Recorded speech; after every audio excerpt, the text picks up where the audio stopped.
What is up, everybody, and welcome back to TarHeelIllustrated.com.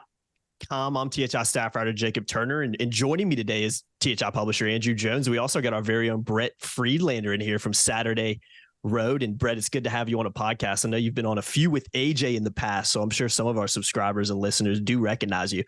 But excited to have you on this one to talk some news surrounding the ACC that I'm sure everybody knows about by now. News came out on Friday morning that SMU, California, and Stanford will all be joining the league starting during the 2024-25 school year. It's going to bring the league to 18 members, 17 of which, of course, will play football full-time in the league, with Notre Dame being the exception there. So obviously massive news around the ACC, something that's kind of been talked about and rumored, and there's been stories written about the possible expansion of the ACC for a few months now, and then it obviously finally happened on Friday morning. So AJ, I'll kick it to you, and then Brett, feel free to take over after that. But I just want to get kind of y'all's immediate reactions from this, because again, I know this is something you guys have written about a little bit in the past, talked about in a little bit in the past. So AJ, what was your immediate reaction to the news this morning?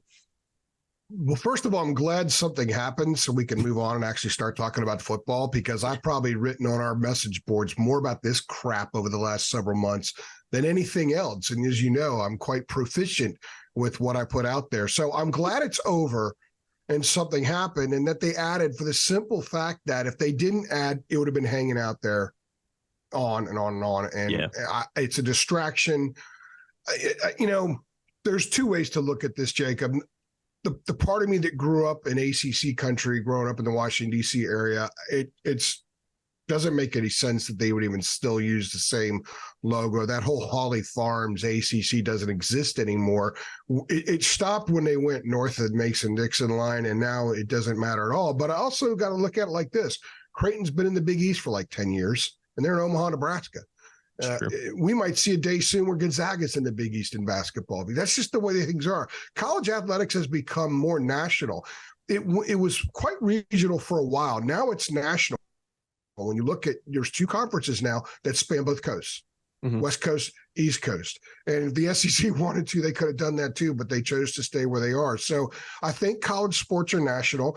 I think it makes a little bit of sense when you consider that. How many people watched Utah, Florida last night?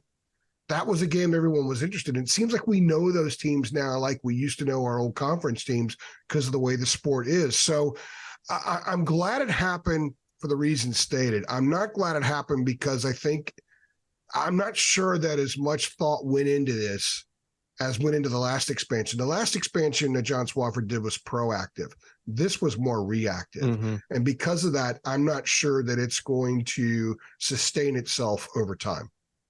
And I can get a lot more into that, but I want Brett to comment. Yeah. What do you think about it, Brett? What was your immediate reactions to it? Well, welcome to the All Coast Conference. It's not a bad name for it, is it? It was inevitable. It's been kind of out there, but it was only a matter of when rather than if. And it's kind of interesting that NC State apparently is the school that flipped to make this finally happen, to get that last vote that they needed. You know, it's really kind of crazy, AJ. We were just in Charlotte, just over a month ago, and while we were there, we heard about the Colorado going to the Big 12, and who would have just imagined that the dominoes that would have fallen so quickly, that we're talking about California teams in the ACC. I honestly believe that this is a move that is made, I think, more to buffer what's left of the conference, or what's going to be left of the conference once this grant of rights runs out, or we get close enough to the end of it where people start leaving, to make sure they don't fall below the 15 that ESPN is requiring to keep paying them what they're paying them now, or at least close to that. I'm not happy about it, but it's not about, like AJ said, tradition or what we care about anymore. It's all about business. It's about money, and that's, you follow the money. Yeah. Well, I think that's exactly what it is. And I want to talk, I'm going to stick with you for a second, Brett, because I want to ask you, I know you put a piece out on Saturday Road earlier today. I checked it out, and I'm going to go ahead and read a quote from it too, because I love this quote. And I think it kind of sums up your feelings on it. You said, Pac-12 stragglers, Stanford and California have about as much place in the ACC as pineapples or broccoli have on pizza. And I completely agree with that because I think broccoli and pineapple on pizza is an absolute travesty. But I want you to tell me a little bit about what went into the decision from the ACC's perspective, and why did they ultimately decide that they wanted to pursue and ultimately do something like this? Well, it would really have been nice for Commissioner Jim Phillips to explain that officially and to kind of let us know what the reasons were on the conference call that he just had here earlier today, but he didn't. He basically said nothing for 45 minutes. The best of And by the way, very quickly, SMU was an afterthought in that whole Q&A session. Well, almost a total afterthought. Well, the reason is because SMU's coming in for free. I mean, they're so desperate to get their foot in the Power 5 door that they're willing to come in for 7 years. And by the way, tell me what kind of rich boy school that is if they can afford to do that. But it's back to the reasoning. I think there are three possible reasons as to why this happened. One of which is there's this diluted feeling that bringing in this extra revenue is going to make Florida State and Clemson and North Carolina happy and make them not want to leave. And I think that's a total fallacy because I think the amount of money, even based on incentives, performance incentives, is not going to be enough to make a dent in the revenue disparity between the ACC, the SEC, and the Big Ten. The other one is that let's hope that by lining up these California schools and the Texas schools, this will be incentive now for Notre Dame when they finally decide that they have to get in a conference to come to us and maybe make it happen sooner than later. Yeah. And the other one is a knee-jerk reaction. It's the Big 12 added all these schools and strengthened themselves. The Big 10, they're up to 18. We have to do something because if we don't, we're gonna get left behind. And if that's the case, it's a total miscalculation because the one thing the ACC had on its side, the one advantage it had was time. It didn't have to do anything. That grant of rights is ironclad because if it wasn't, Florida State would be gone, Clemson would be gone, probably others would be too. And the reason they're not is that grant of rights. And so because that thing is so ironclad and because it is so long in nature, 13 years, that it just makes it just incomprehensible for anybody to want to leave just because of the financial hit that they would have to take. They could have waited. They could have, planned out a better strategy, but they felt like they needed to do this now. And, here we are. Yeah. AJ, anything you want to add? I'm not sure. I'm not sure there was much else with the strategy. Who else was available? Oregon State, Washington State are not as appealing. And one thing too, by the way, I'm a sidebar here for a quick moment. The national media is just pouncing on the ACC. These are the same people that a year ago, after UCLA and USC announced they were going to the Big Ten, they're like, well, obviously Stanford and Cal are next. They have to go with them. Then no one ever spoke about how that they would bring down the Big Ten when they were talking about those two going to the Big Ten. They thought about how they were a natural fit. So back onto this conversation, Brett and I were talking earlier on the phone, and I brought up what he said about Notre Dame. I think if Notre Dame is the city you want to capture, and you think of this in World War terms, what the ACC did was it went and got an island in Texas and went and got a couple more in California. And Notre Dame loves the idea of being a national program where they go play everywhere. They can play in every time zone every year if they want to, right? And they want to go to California every year or every other year. And with Stanford and USC flipping each year, they're pretty much out there every year, right? So if Notre Dame gets squeezed to the point where it has to join a league, by contract, it is obligated to join the ACC. But bringing these schools in might make it move in that direction a little bit sooner if it ever is going to do so, because these are similar type schools. They're like-minded schools.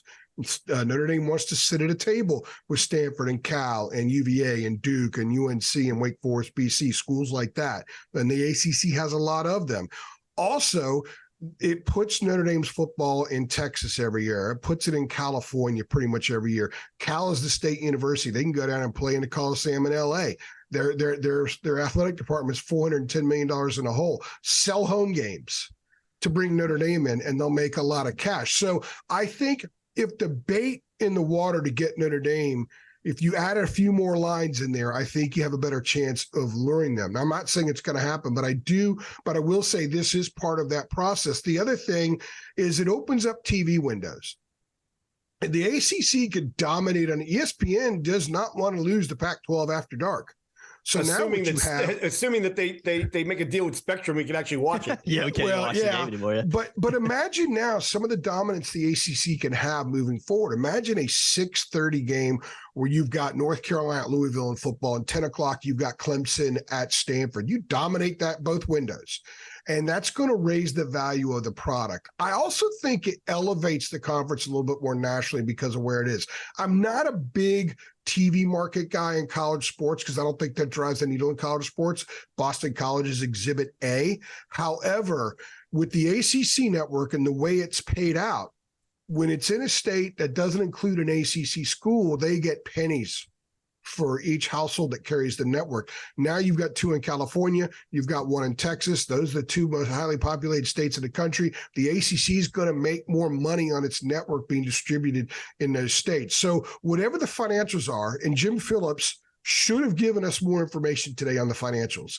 They've had plenty of time. They were going to do this Tuesday morning. They've had plenty of time to get that stuff together so they get it out there to diminish some of the criticism. All that being said, some of these numbers they don't know yet because they hadn't played themselves out yet.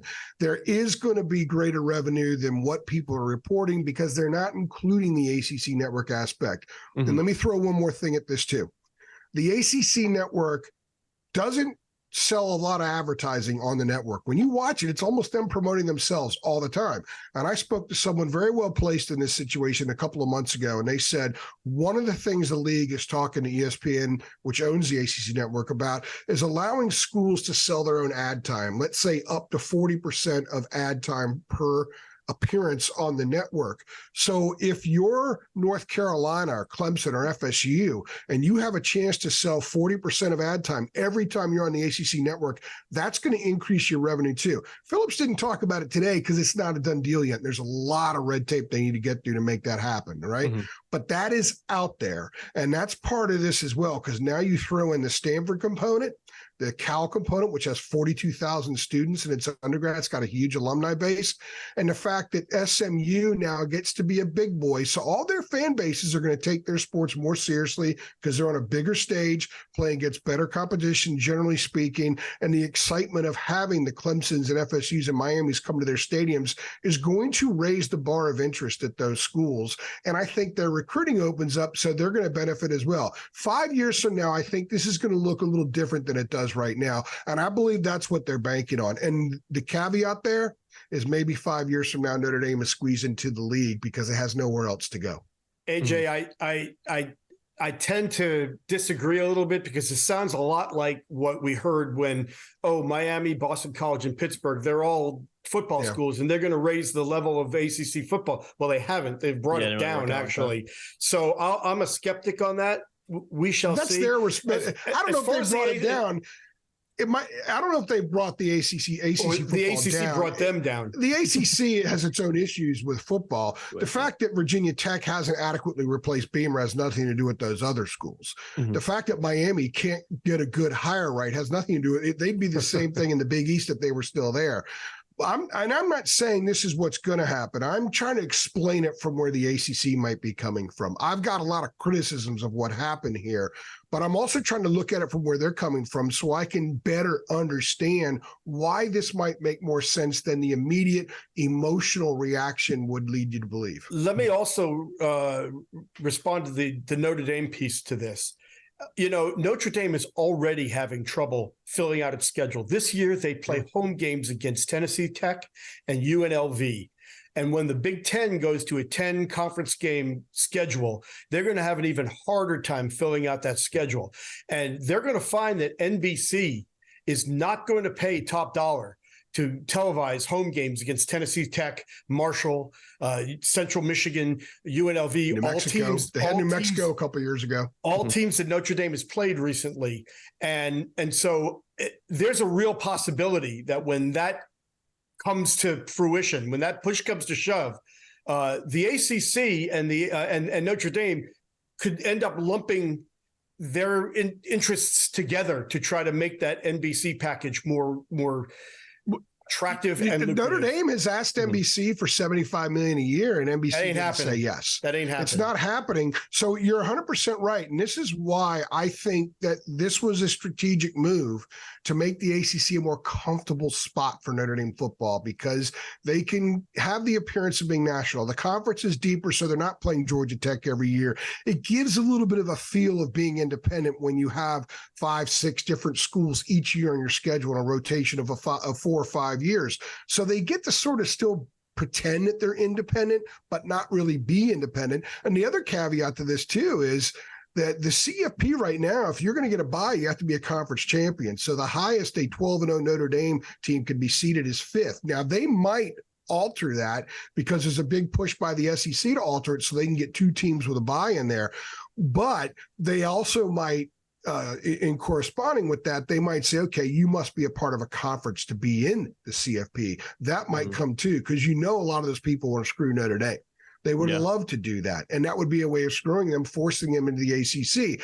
And if they do end up in the ACC, these other 3 that were added make a lot of sense. And it's easy to kind of forget the fact that SMU plays in front of 22,000 people every week, because they'll play in front of a lot more in 5 years from now as being a part of this league. If that happens, especially when Notre Dame goes there every 5 years or every 4 years or 3 years or however it's going to be.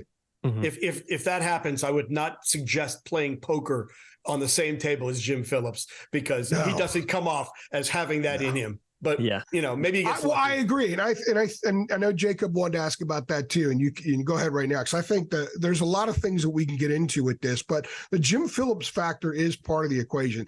There should have been more information today, because I think in many respects there are more questions now than we had going into that press conference, because now either they don't know stuff and they simply made it a huge decision without having enough information, or they're withholding it because maybe the answers to those questions aren't very satisfactory to the people that are asking.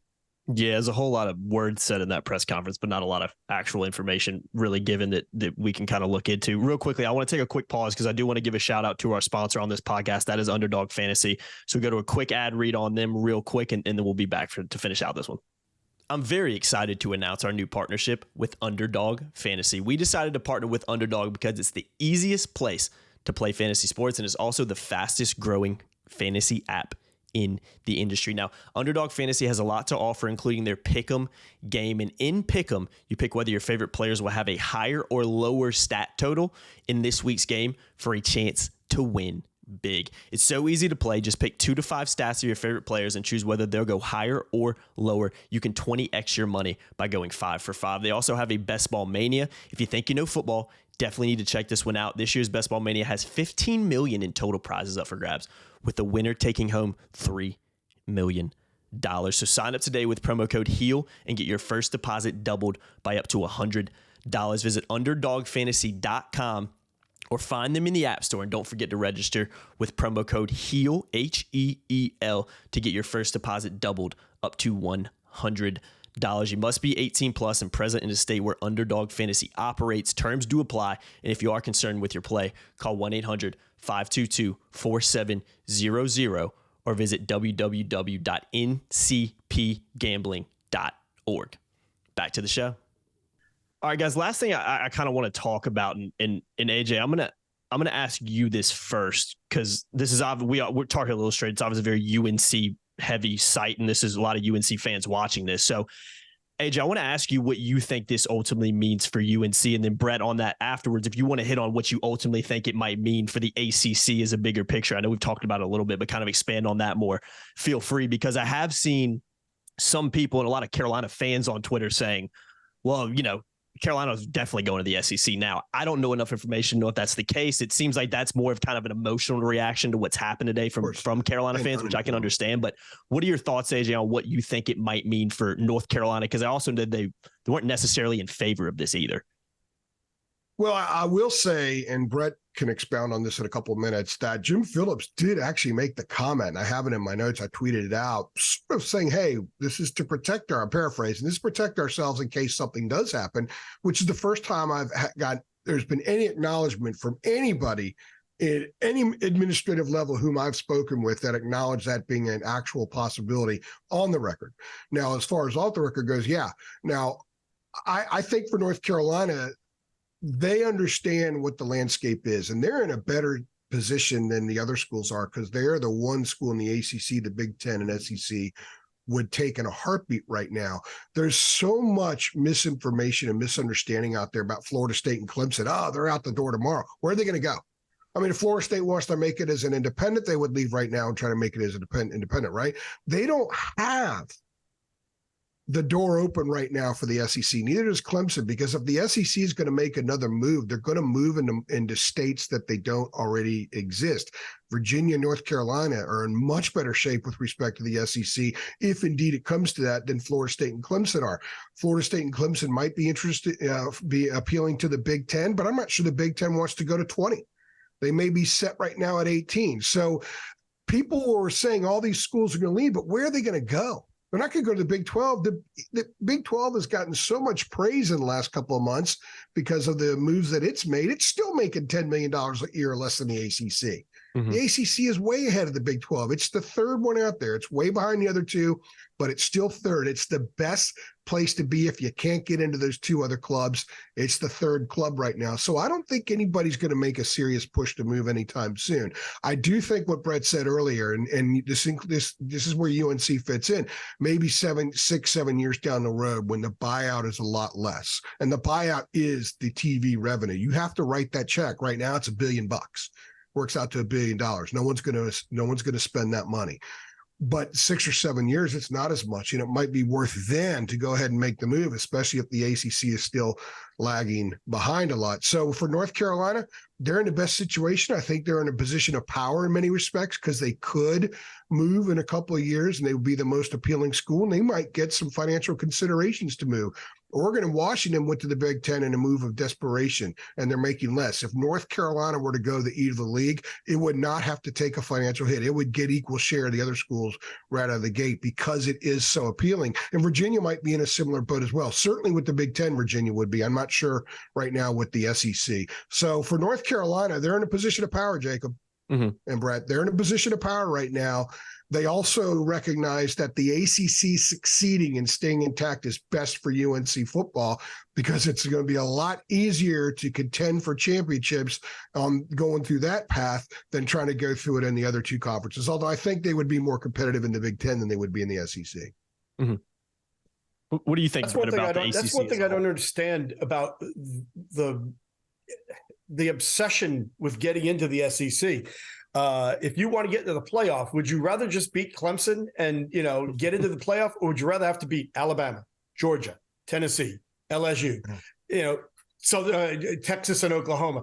The path is just so much easier, for lack of a better term. That's number one. Number two, everything I've been told is the SEC is not interested in expanding. Greg Sankey has already said he's happy with 16. And, there just are not enough TV windows right now to add more. So, you could want to get in the SEC, but they're not looking to add. As AJ said, I think what this thing does today is this solidifies the ACC for the next 7 years. I think that, with SMU basically playing for free, and with Stanford and Cal playing for pennies on the dollar, the grant of rights, basically it's worth sticking around. Now, 7 years from now, what does it look like? Do we still have conferences, or has it become one of these things where it's like the NFL, where you have the two mega conferences and divisions, and is there contraction because 18 and 20 teams is just way too big to manage? Mm-hmm. We don't know what it's going to look like 2 years from now, let alone 7 years from now. So I think what this does is it does buy stability. It buys 7 years for Carolina, for the ACC, for everybody in it. And we will see where that goes and what things look like tomorrow, let alone 7 years from now. Let me also add something. I want to get both your takes on this too. And somebody advanced this to me this morning, and I didn't completely dismiss it because politics are an enormous part of college athletics, as we just listened to for 40 minutes talking to Jim Phillips, or listening to him be very political about stuff. The ACC had 12 out of 15 vote. The three schools that didn't vote for this are the three schools that would have the hardest time explaining to their fan bases why they would vote for it. So it's very possible that the whole deal here was getting NC State to understand that they could separate from North Carolina and make this vote without really costing them too much down the road. Because I think there was a sincere, genuine concern about that relationship moving forward. If they do reach a point where maybe the ACC does dissolve, where does NC State land? And there's the whole state legislature element to that. But Florida State, Clemson, and North Carolina can look at their fans. They could put out a release like last night and say, guys, we weren't in favor of this, but we're going to soldier through because we have no choice. Instead of, can you imagine, after all the chirping that Florida State did a month ago, to turn around and say, yeah, we think bringing SMU in is good for business after saying what we said. So this is a have your cake and eat it too scenario for those schools too. I think they recognize that, hey, $5, $6, $7 million a year is better than where we were, especially if the success reward aspect of the payout is a part of this, which I think it will be. If you're Florida State and you want more money, win the ACC. Go into the CFP and win games, and you're going to get to keep that money. And next thing you know, you're not going to be that far off from where you would be in the other league. And by the way, you'd be winning games instead of going 500 every year or becoming Texas A&M forever. So I think that the posturing is a part of the 3 nays as opposed to the 12 yays. Mm-hmm. I would hope you're right. And I would hope you're right from NC State's standpoint, because if you're not, if they just flipped, if they just decided, let's change our mind and do this, they've pretty much signed their release form to not be in the same conference as UNC, because I guarantee you they won't get any cooperation from Chapel Hill, for doing this if it wasn't orchestrated. Yeah, maybe that's what happened here too. The flip side of that, Jacob, real fast, Brett, is maybe that is what swayed this as well. I was advancing what one person said to me, and I thought, there's some sound logic to that. Or maybe this was a simple fact that as much as NC State has wanted and thought that it would be tied to North Carolina, the reality hit. And Brett, you and I have talked about this a ton on the phone and stuff like that, where NC State's not going to be desired by the SEC or Big Ten. If North Carolina goes to the league, State's not going. They don't want them. And this is the only way it happens is if the legislature. This is not an anti-NC State thing. It's just we've been. The only way that happens is if the legislature says, "Hey, you can't go unless they go with you." And North Carolina will fight it. And if North Carolina, if it comes down to, and this is all supposing this comes down to this point, where you go to the SEC or Big Ten because the ACC is suddenly going to become the AAC, or you stay there with NC State, you make a lot less money, and you're a second-tier athletic department, they're going to leave NC State in the dust, and they're going to go to one of those other 2 conferences, and they'll go to court, and they'll eventually win in court. The legislature can only do so much to hold them back. There is the other school of thought is that's why State flipped. They flipped to protect themselves, because if Clemson, UNC, and FSU do bolt at some point, the league still has its number of schools to maintain the current TV deal, and it will still remain a power conference, just sort of like what the Big 12 is now after losing its brands. So NC State could have been protecting itself in the long term as well. And we don't know yet, and until the folks at NC State talk, if they ever do talk, we may never know exactly why they flipped. It could have just been posturing with the other 3. Yeah. Allow them to vote no so they could tell their fan base we voted no. Or NC State felt sincere concern about its future, and it decided to align itself with what might be left as opposed to being left out like Oregon State and Washington State are. Which is why their Chancellor, Randy Woodson, really is kind of talk. Yeah, I mean, he is obligated to answer this. Why did you flip? It's common knowledge that they were one of the no's, and now with Florida State, Clemson, and North Carolina all making it very clear, not as clear as Carolina, but Clemson and Florida State put out a little welcome to the ACC that was very obvious that they were not happy about this. It's very clear that NC State was the swing vote. So I think they're obligated to give an explanation as to what changed. Mm-hmm. No, I completely agree. And I will add this because UNC did send out an email about actually right when we started recording this podcast, just kind of a simple statement from Chancellor Kevin Guskowitz, and basically saying what we kind of already knew, essentially saying that we welcome these teams to the ACC, and kind of saying my decision was based on this, this, and this. So very kind of, it's a statement you'd expect, because obviously they're not going to come out and say this is the stupidest decision I've ever heard of, and I do not agree with this. But even in that statement, you can kind of tell even from Guskiwicz's perspective, it's okay that this happened. We're not really in favor of it. There's many reasons we're not necessarily in favor of it, but welcome to the league, and we look forward to working with the league for the next. I will say this: the people that are talking about the student athlete aspect of this, and there's two ways to look at it. The student athlete thing. They should take off student athletes, just call them athletes, because that's what they are. They're there in college first for that. A lot of them take advantage of the student aspect of it. So a lot of them don't take advantage of it. But ever since we had COVID and everything got shut down, we weren't allowed to go to school or allowed to do anything. Everybody advanced. They all moved on to the next grade. In college, in high school, in elementary. So if you're on a plane and you're going to Palo Alto for a Saturday basketball game, and you're in Berkeley for a Monday basketball game, and you're back Tuesday and you miss a few days of school, so what? You can do school when you're not actually in class. We've already established that. This affects the California schools a lot more because they're going to have to come this way a lot more. It's continuous, yeah. One thing Phillips did actually have an answer to today was the scheduling aspect. In football, you're only going to go there. California, the Eastern teams are only going to go out there once every other year. And with as many schools as there are, that's going to fill up their schedule. The other thing also, he said in basketball, it's every other year as well, I guess, right? So you go out there and play both, and then you don't go out there the next year. So it's not really going to affect travel for the Eastern schools that much at all. The effect is Stanford and Cal, and they've been saying for the last 5 weeks, we want it. We're okay with it. We'll travel as much as we have to because we don't want to be left in a heap with Oregon State and Washington State playing the Mountain West. Stanford does not want to sit at the table with the Mountain West schools. There's no doubt about it. So they made this happen at what we understand to be 30% of revenue. SMU not taking in anything. And let me give a quick thing about SMU here. Death penalty never should have happened. That was cruel and unusual punishment, especially given what we know college sports has been in all the years since, and certainly back then. And it's why it hasn't been imposed again. Yeah. And for this school to be back in a situation like this, I understand why they wanted to buy their way out of it. They have not cut the cord to that, especially when ESPN gave it a bit of a rebirth with the 30 for 30 series.